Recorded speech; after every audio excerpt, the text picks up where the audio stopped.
Kamusta ninyong duha? Okay ra. So, ikaw ang inahan, pila imong anak? Unom. Unom. Kani imong anak, ikapila nimong anak. Duha.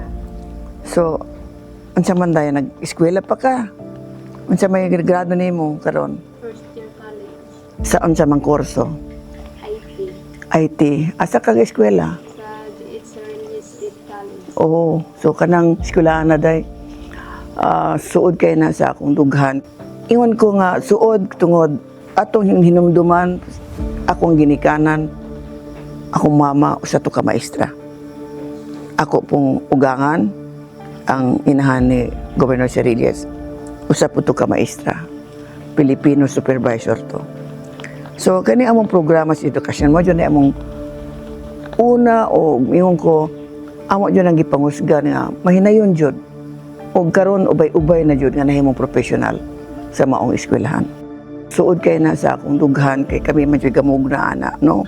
Kauban nako ang gahimo jud ana, ga-create na anang eskwelahan na si Governor Tony Cerilles sa dihang siya atong kongresista.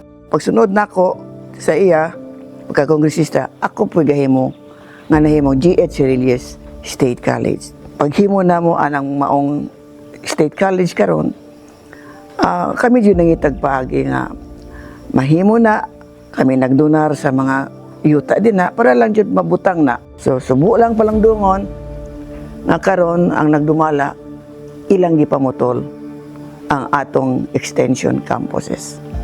Nga unta kaning atong programa nga atong kausa wala nay rason ang ginikanan ug ang anak nga dili makaeskwela kana ana jud sa tugkaran ang eskwelahan.